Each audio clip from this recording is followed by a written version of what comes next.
Hi, everybody. Today, I welcome author Christine Dillard. She is the writer of The Truth She Showed Me. She shares her journey of healing, rediscovering her identity, and reclaiming her voice after years of losing herself. Welcome, Christine. Hi, thank you so much, Erica. No problem. We're glad to have you. Can you tell us a little bit about yourself? Sure. I'm a mom of two. I live in South Dakota. I also, as a day job, I work in tech. I've spent 17 years married and I've been divorced a little over two, Okay. and have, in the process of my healing, written a book that has recently been published. And now I'm just kind of working through the motions of sharing my experience in hopes that it will help someone else feel validated as they're working through their own journey. So, what brought you to this place of wanting to share your journey? Because that's a big step. Yeah. So for me, it was the entire time I was married, I lived almost two completely separate lives. Mm, By day, I was this business professional who appeared to be in control of all the things and had success in that space. And by night, I was a completely different person who regularly was feeling like I was failing at my marriage, at just being a mom, at just living at home. mm, Um, and as I started speaking about the book or about my experience, excuse me, not the book, we weren't there yet. Just the things that I had gone through in my marriage, I started to find that there were a lot of people who had very similar experiences. mhm. Not the same, but there were a lot of similarities in the stories, and everyone had um, this shame associated with the things that they'd been through, and I felt that obviously to like a core, because I was living these two separate lives, and Mm. the book gave me the chance to take those two women and pull them together as one and just live that authentic life. Yeah. Wow. Okay. And when it comes to the shame that you went through, uh, what was that like for you? What's that experience? Because we might have, women who are currently in that situation. Uh, We see that a lot. I used to work in domestic violence, and so that shame is something that is attached to that as well. What is that like to, first of all, acknowledge it, and second of all, to be able to come out of that? Great question. It was not fast, obviously, because it took me a long time to acknowledge it for what it was. And Mm-hmm. I'll be honest, in the while I was married, I'm not sure that I would have, if somebody had come to me and said, "Hey, like what you're describing is coercive control or you're being abused." I'm pretty sure I would have isolated from that person or um like alienated to some degree because I wouldn't have been ready to acknowledge it for what it was. At Okay. that point, I was still kind of living day to day covering for the behaviors, for the way he was acting, because I didn't want anybody to see that. I was, Mm-hmm. to some degree, fearful that one, I'd be judged for getting Mm-hmm. myself in this situation, and two, fearful that somebody might slip up and say something to him if they knew what I was going through. So Right. I didn't talk about the experience at all with anybody, not friends, not family, because there was this fear that maybe somebody'd slip up and I'd pay for that later, or my kids might pay for that later. Mm-hmm. Um, and so it was there was at about year 14, there was a moment where I was like, "Okay, this isn't normal." The things that I've been experiencing, the way I'm feeling, I was at that point experiencing high blood pressure, insomnia. I Mm-hmm. had developed some autoimmune conditions, weight that wouldn't drop no matter what I did. Um, and there was this turning point actually happened here in this office, where he came home from work really, really upset one day, and I kind of had just like this full blown meltdown. I was hysterical. I was crying. I was just totally overwhelmed with the fact that he might lose his job because of these outbursts, and half our income came from him. So I remember looking at him that day and just saying, like, I need, like, you have to change. You have to do something different. You have to be better. And he said he would. And I remember thinking as he walked out of my office, there's no way. Like, this is never going to change. I'm going to Mm-hmm. 10 years from now still be in this exact same boat, still carrying this exact same load. And at that point, who knows what all of these little health problems will have developed into. Mm-hmm. And so there was a turning point where I started investing in myself. All the Mm. energy I'd put into him, all the covering, um, that was all energy that I just transferred and started dumping in myself for the next 3 years while I worked on that exit plan. Wow. How did you manage to hide that from him? Or was that something that did you find that you had support system, or did you reach out to others at that point? No, I still kept it for that last 3 years Okay. completely to myself, because I knew the closer I got, the riskier it gets for Mhm. people, a lot of times. And, it wasn't until about 6 weeks before I filed that anybody knew. That's when I started really, like, opening up in therapy. That's when Mhm. I started, when I saw my lawyer for the first time. Those were the only 2 people that knew up until the point where I filed, and then when I filed, there were a lot of people who asked some questions because, again, I'd kind of been covering and living this Yeah. lie a little bit with Yeah. all of our friends and family, right? Yeah. So there were some questions, not a lot of surprise. Um, and at that point, I Really? really still wasn't telling my story. I was literally just saying, you know what, we just need to separate. Like, this is not, it's not working. Um, and it was months later before I was even in a position to really open up in therapy and start Mhm. talking about what was happening, start talking to other people. And you kind of test the water, right? Like, Yeah. you probably have seen this where, you'll sprinkle a little thing in there to see how somebody reacts. Like, are they going Yeah. to judge me? Are they going to question me? Are they going to say, no way, that's true? And that's, when I didn't get that, then I'd open up a little bit more and then a little bit more. And so, um, yeah, it was a very, very slow progression, but that support system, it was always the same people. The Mhm. people I turned to, even when I wasn't telling them earlier before I got divorced, Mhm. those people were still the same people I turned to later and did share that with. Um, that circle never changed, which I we fear that all of our friends are going to disappear, Right. that our family might too. Were any of them shocked? No, um, no. I I remember walking into a really good friend's, like my best friend's home, and um, I just kind of blurted it out. I was like, "Hey, I'm gonna get divorced," and she's like, "Huh, about damn time." And she had no reason to know, like, any of the other things. She was just like, there was something off, I just didn't know what it was. Okay. Okay. Yeah. Yeah, that sounded like there was a little bit of relief too, though. Yes, yes. Yeah. She said months later, she said to me, she goes, "I'm just glad my friend doesn't have sad eyes anymore." And that's why there's the 2 Oh. pictures on the front of the book because you can see it. And I left her house that day kind of annoyed because 'cause I'm like, "I didn't have sad eyes. I covered that up. There's no way anybody saw that." And then I started going back and looking, I was like, "Oh my god, I did." Mm, There was a very, very stark difference in the eyes. wow. Yeah. They say your eyes are the window to your soul, so Yes. that's true. We see Yeah, that I now. pay a lot more attention to people's eyes these days. Exactly. You can see a lot. Yeah. Yes. So, what were some of the hardest truths you had to confront about yourself, about how you were surviving, and then everything that it took to heal during this process? For me, I think the hardest truth was my part in everything.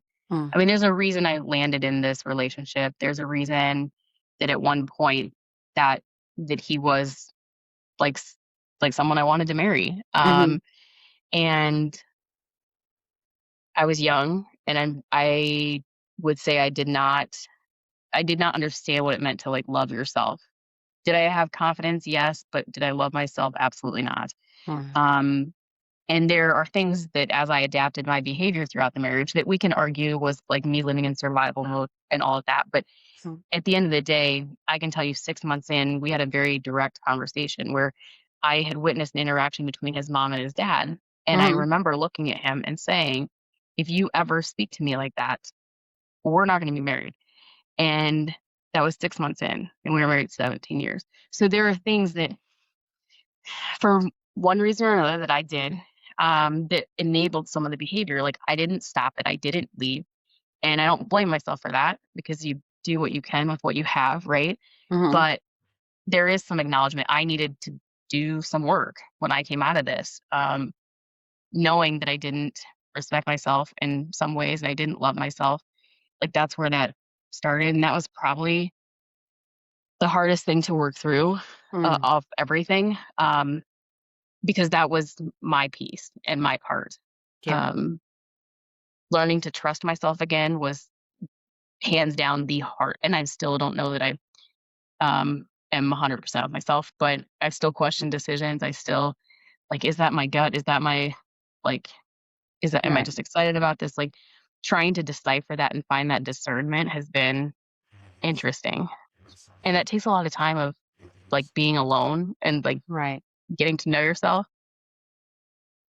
So do you recommend for anyone who's coming out of that type of relationship, do you recommend that they stay single for a while just so that they can heal? Because I've seen it so many times where you see people, they go from one relationship to the next, and even if it was some type of abuse, they just go straight into something else and they, can kind of continue the cycle to a certain extent. Do you recommend just taking that pause to just work on yourself? I think I think everybody's journey is a little different. I Mm. can say truthfully that I didn't wait a super long time. I felt like I'd missed out on a lot by s not wasting 17 years, but kind of wasting 17 years, right? Like, Mhm. I really felt like I had missed out on some things, and I can tell you, like, as I entered a relationship afterwards, there are things that I would have never known were issues Right. until I was back in a relationship because I wouldn't have had that scenario pop up with a girlfriend or a family member. Mhm. Um, I think it's important to make sure that, like, you're self-aware enough to know kind of what maybe, like, the tools to help not be reactive in situations and start asking the why. Mhm. That helped me a lot in my process, and I wasn't good at it at the beginning. Yeah. But I was in a relationship with someone who was not afraid to check me and be like, "You're out of line." And, um, that forced me to kind of work through things that I didn't even know were problems. So I've maintained that therapy, both with a trauma therapist and a traditional therapist, Okay. for the entire time that I've been out of my marriage. And I've also done energy work. Like, I I think everybody's journey is a little different. Yeah, that's true. That's true. What do you wish more people understood about emotional abuse and coercive control and how they can psychologically, damage you or change how you are? Oh, that is, the $1,000,000 question, right? Um, it doesn't show up with bruises and it doesn't show up with broken bones. Exactly. You can't see the damage that was done, but one of the things that, um, helped me process kind of what I was working through Mhm. was, like, PTSD comes from an incident that created trauma, Mhm. and CPTSD comes from prolonged access to this trauma. Mhm. And you think about, like, just that compounding impact of day after day after day for years, sometimes decades. Um, that impact, you're not gonna see it. Like, you're gonna experience it because you're gonna get an outburst. You're gonna get somebody who's reactive, likely.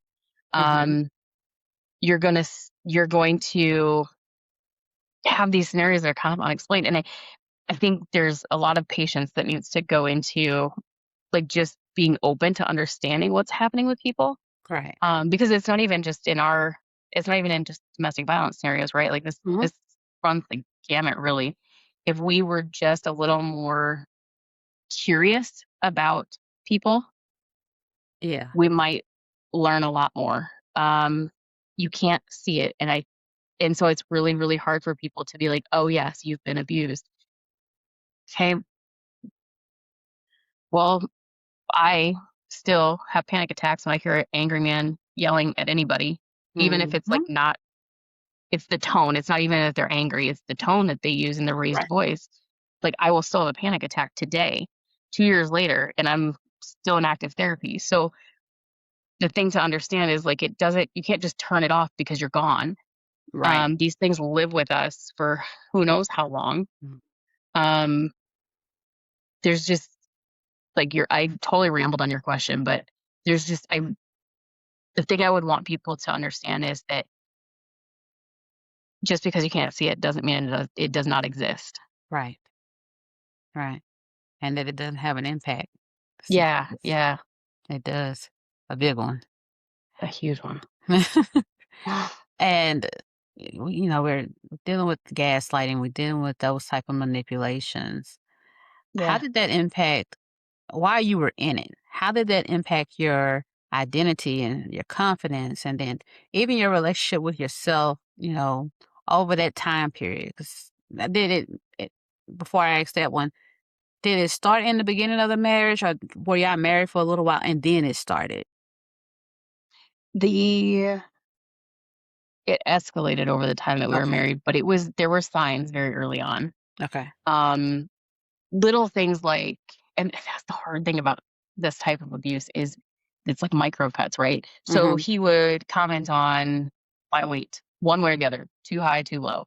He would comment on my hair color. I like redheads better today. I like brunettes tomorrow. Mm, Um, he would, comment on the way I talked or the way I laughed or mm, just who I was friends with today. And I would pivot every time he did that because I was someone who found my validation in someone else. And back to, again, my part of this enablement here, I'm not responsible for his actions, but I am responsible for not removing myself. mm, So the the changing of the hair color, the going on a diet, the changing whatever outfit I was wearing, changing friends, those each time I pivoted, what I found much later mhm. was like the target moved. So we didn't like a brunette today, we like a redhead tomorrow. So then I changed that and then it'd be a blonde the next day. And you can't, the thing that we need to understand is that you're never going to convince them and you're never going to get yourself into a Right. situation where they're going to be content or happy with the version that you are. And so you lose yourself because now Mhm. I don't know what color I like my hair. Um, I can tell you, and this is a little bit of a funny story, but I was probably like 3 months out and I went and got blonde highlights and I I ended up seeing this hairdresser for 10 years, and I got home, and I looked in the mirror, and I started bawling, and I was like, "Oh my god, I Mm, can't be this person again."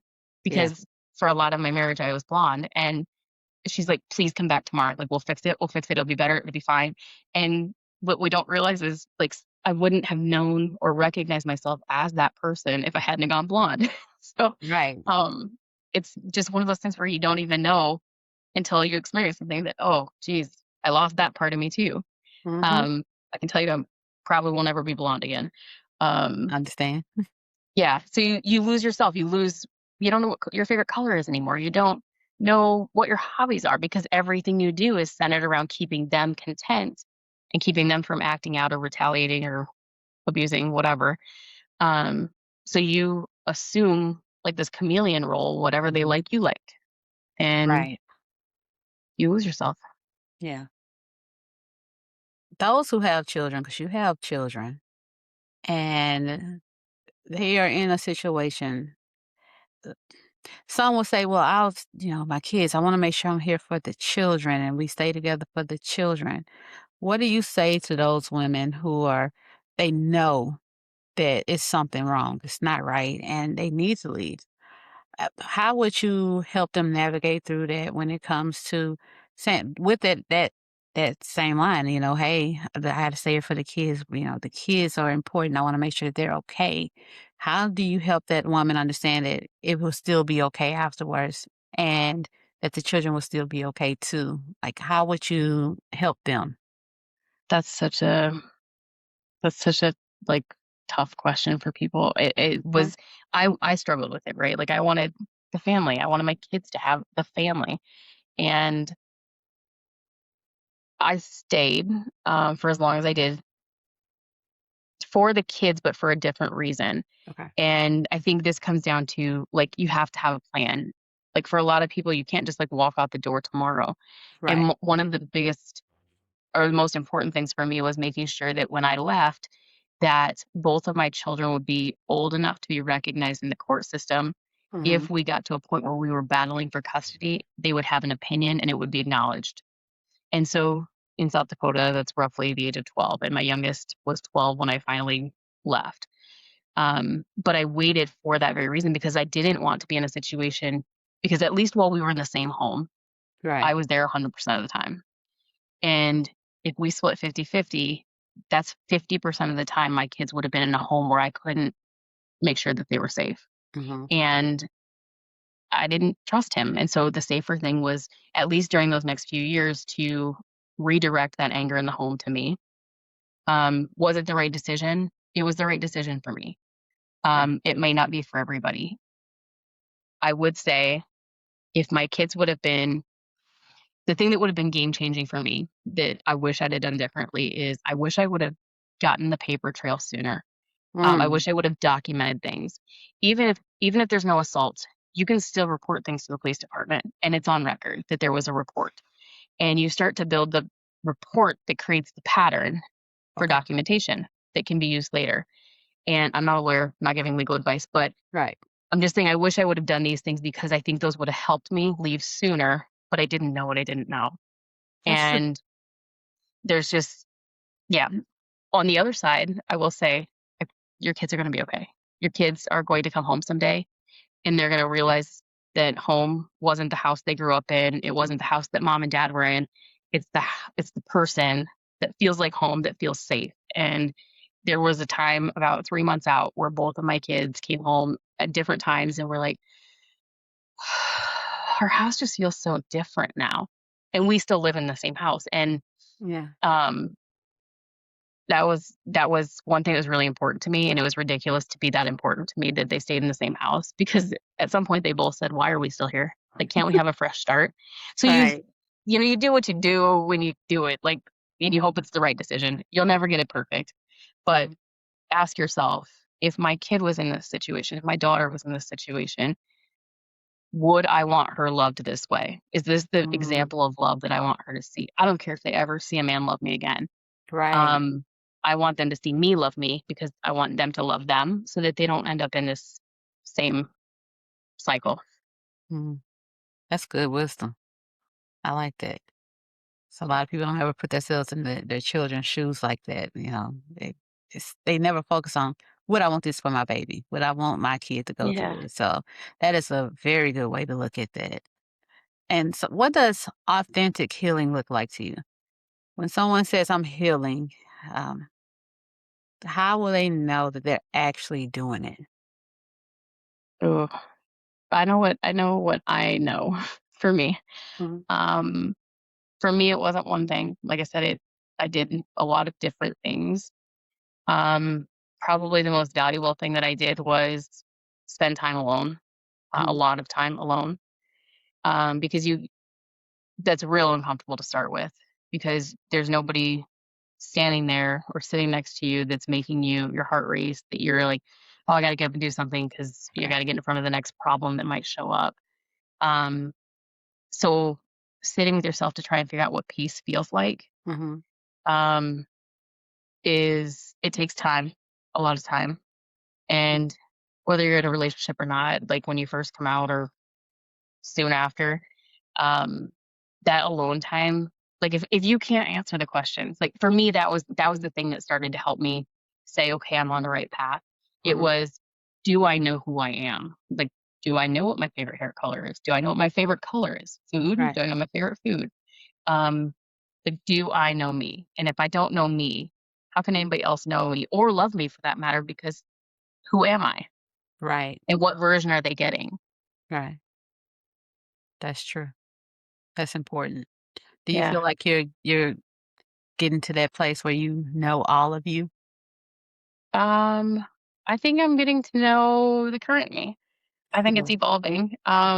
If you'd have told me 5 years ago or even a year ago that I would be that my new purpose would be found in the pain from those years, Mhm. this was not on my bingo card. But I found this amazing network of people out there that these new friendships through some of these podcast hosts and other survivors. it's been enlightening. So I think I'm on the path to finding her and Yeah, defining her maybe. yeah. It's always gonna be a journey. Yes. And look, as soon as you find that version, "Oh, I think it's another version of me out there Yeah. somewhere. She evolves now. We'll try this again." Yeah. Back to the drawing board, so I Yeah. understand. Yeah. So what is some last advice that you would love to give to any women or even men who are going through this just watching? What would you tell them? I would tell them that they are not alone, um, and that people out there believe them. I believe them. If you are asking the question, "Is it bad enough, or is this abuse?" The answer is yes, it is, or you wouldn't be asking. Right. Um, don't downplay your situation and don't compare it because no 2 stories are the same, no dynamics are the same, but that makes it no less valid. Mhm. Right. Good advice. How can we get your book? How can we connect with you? I am on all of the social platforms at The Truth She Showed Me, and then the book is available on Amazon, both in ebook and paperback today. Okay. And then for every 20 copies I sell, I donate one to a DV organization. If you happen to, want to wait till fall to read a book, during the month of October, Domestic Violence Awareness Month, I am doing a 10 to 1. So it'll be double the gifting that month. Oh, that's awesome. Okay. Well, thank you so much for sharing your story with us. I really appreciate you trusting us and my audience with what you're telling us. And we are just happy that you were, took time out to come and visit. So thank you so much for joining us. Thank And you, thank Erica. you. You're welcome. And thank you guys for showing your appreciation and listening this long and allowing Christine to tell her story. I hope that it helps you. And I ask that you like and subscribe. Make sure you share this to someone who may need the help because we definitely want you to get out and be safe and do what you need to do. Have a great afternoon, morning, or day, whichever day time you're watching it. Goodbye.